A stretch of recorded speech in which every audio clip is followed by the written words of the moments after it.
आणि तुमचं सोय हो घेत आपली शटर मध्ये घुसन मित्रांनो नमस्कार. या ठिकाणी आपण पाहतोय हो.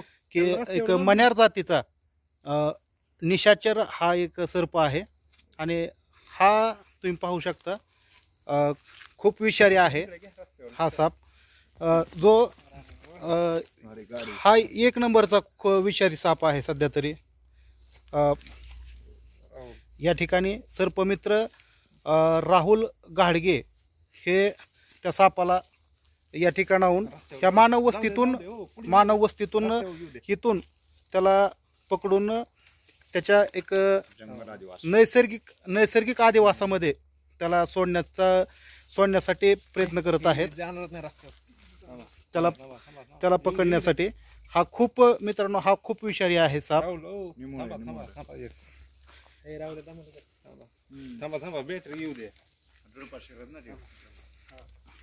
हा तुम्ही पाहू शकताय.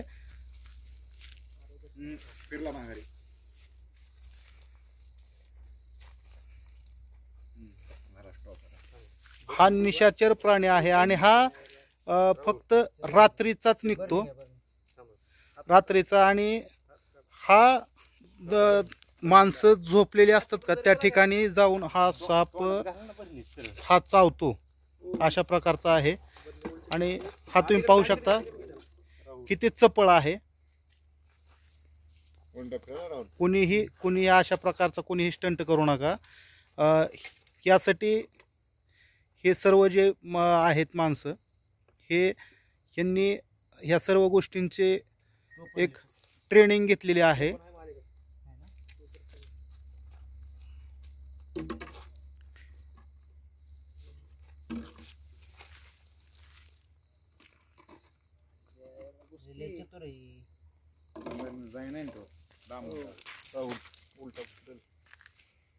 तोंड दाबा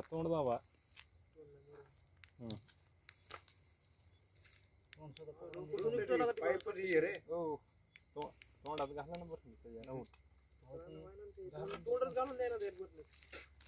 काठी दाबा ना जोरात. हा किती चपळाईनं हे करतोय राहुल ते हाताकडे येईल. राहुल हाताकडे येईल तो. नाही जजमेंटचा विषय नाहीये. तोंड कसं लपवतोय स्वतः ते एकदम हल्ला करील. हल्ला नाही करते. नाही पण ते जवळ ही केल्यावरती एकदम तोंड त्याला कळलंय की आपल्याला पकडणार आहे त्यामुळे ते स्वतःच तोंड लपवणार नाही. तोंड दाखवणार नाही त्याचं. बघा आता तोंड. या ठिकाणी तुम्ही पाहू शकता त्यानं कशा प्रकारे त्यानं तोंड लपवून ठेवलेलं आहे. बघितलं तोंड दाखवणार नाही.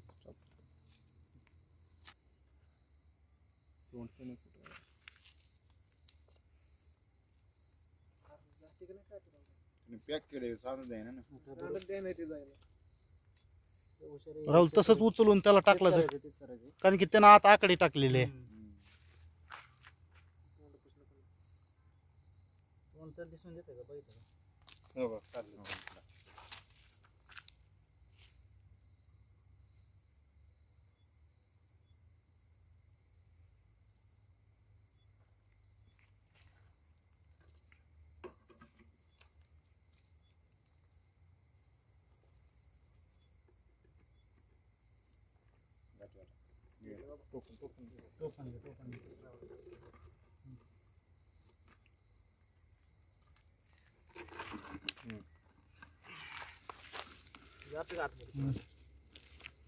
भारी टेक्निक भारी लागेल.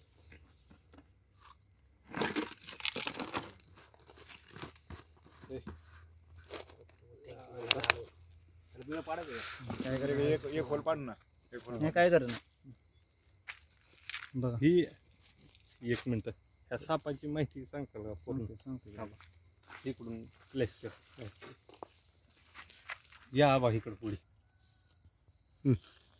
नमस्कार मित्रांनो, आता आपण एक साप रेस्क्यू केलेला आहे आश्रमशाळा. तिथं एक कॉमन केट म्हणजे मण्यार आपण त्याला मराठीमध्ये बोलतो. हा साप असा एवढा विषारी की नागापेक्षा 10 पटीने जास्त विषारी साप आहे तो. हा रात्रीमध्ये निघतो आणि आपल्या शेजारी उशीपाशी येऊन झोपलेलं सुद्धा आपल्याला कळून येत नाही. एकदम छोटे छोटे दात असतात त्याचे ते चावलेलं सुद्धा आपल्याला कळणार नाही, आपल्याला वाटतं मच्छर चावलाय किंवा असं भास होतो बरं का. हम्म. आणि एवढा विषारी साप आहे ते संध्याकाळीच निघतो. महाराष्ट्रामध्ये अशा प्रकारचे विषारी किती साप आहेत?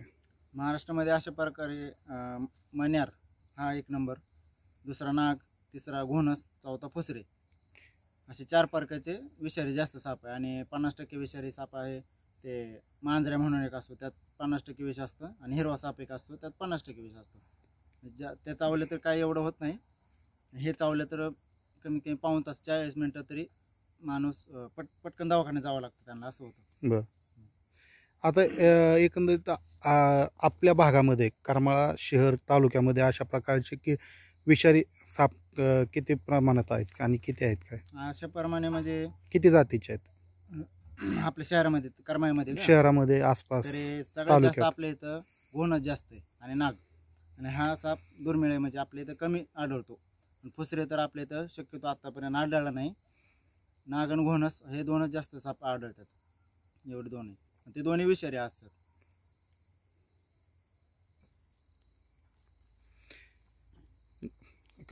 आता इथून पुढे जर समजा कोण आता शेतकरी असतात, हे इकडे तिकडे असतात ना, शेतामध्ये जाताना मोठे मोठे बूट, शक्यतो मोठे बूट घालून गेलेलं बरं.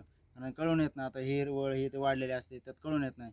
वाटतं बाबा काही एखादं पान किंवा हे गवत वगैरे टोचलं, असं भास होतो सगळ्यांना.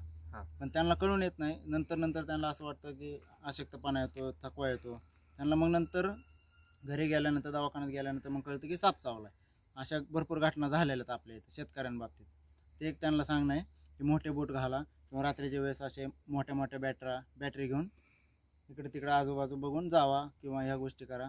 किंवा नंतर संध्याकाळच्या वेळेस, आता थंड वातावरण पडले, किंवा कारण साप हा गरमाईच्या ठिकाणीच राहतो, ते गरमाई शोधत असतो. आपल्या घरात गरमाई असते, ते गरमाईच्या ठिकाणी येऊ नये म्हणून आपण झोपायच्या आधी सगळे आधी बघून घेणे, एवढी एक फक्त विनंती आहे. आणि जर तसं काही वाटलं, भ्यायचं नाही, मारायचं नाही, फक्त सर्पमित्रांना कॉन्टॅक्ट करायचा. आम्ही वेळेत तिथं हजर होऊ, एवढं माझी विनंती. नमस्ते.